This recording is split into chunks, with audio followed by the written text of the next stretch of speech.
Well, for Magic Land Farms, due to the continued drought situations here, I thought I would like to show you how we're irrigating some of our crops.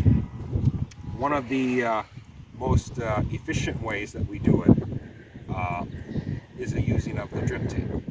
I'm just showing a little setup here that we have to help with the giant pumpkins to come up. We have several irrigation lines that go through the fields. We're about a quarter mile away from the well, but I have enough pipes to get them out here. We just hook up a normal garden hose to my line and then to a filter, inline filter. This helped the case there was a little bit of, if there was any dirt of any sort. Granted, we just use well water, so there really isn't any problems. There's no algae problems, for instance. So this is not necessarily necessary, but it's good to have just in case. Because along this line here, there's small emitters that will drip a measured amount of water. And this one, in this case, there's an emitter every foot, and about every hour will give you about a half a gallon worth of water for every hour.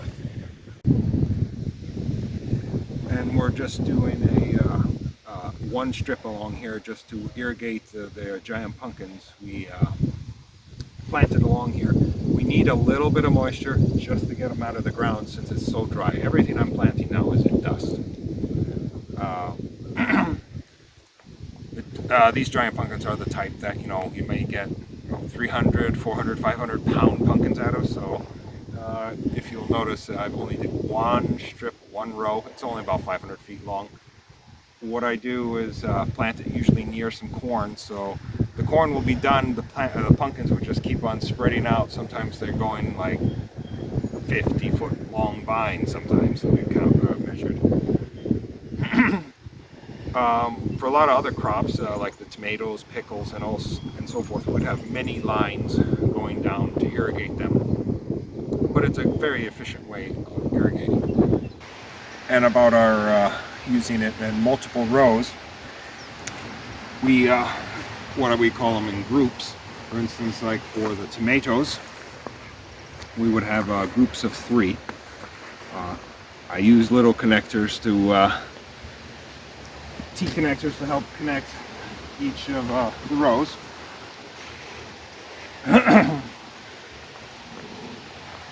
So we would do like one group, which would be 3 rows, and then another group on another line, usually. These here are not extremely long. We are sometimes able to do 800-foot long rows, but these are only doing about 400-foot long. Yep, just wanted to show that the drip tape is fairly versatile. You can do multiple lines like this. And like I was mentioning with the lawn sprinklers, we do use a pipe just to raise it up a bit. But our main use of this is for things like pressure relief, where we'll just put some water in some spot that will be beneficial and just alleviate some of the pressure on the system. And also for some small areas that we have that works fine for some of the smaller crops. Like right now it's in our garlic. And so we kind of just use this as a pressure relief. When we turn off some of the other stuff, we'll turn on this thing to alleviate the pressure.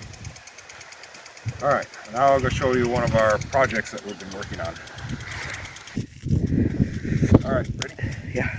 And here over on our rented ground, where I've shown like the potatoes and so forth in the past, I'm starting to reactivate the old irrigation system down here.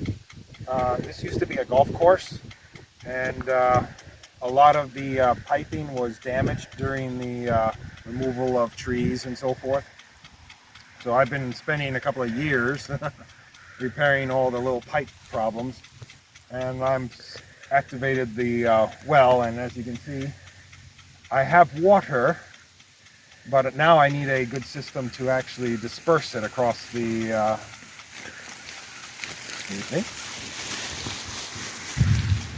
a good way of dispersing it across the field. That's the next step. I'll be hopefully getting some aluminum tube, aluminum piping, and so forth, the sprinklers. Hopefully it'll work. Or it will rain instead. I prefer rain. All right, I thought that would be interesting to some of the people to know what we're doing to show what we're doing with the irrigation and this drought situation that we're in. Well, thank you for watching, and please pray for rain, because I'd much rather have it rain. And subscribe.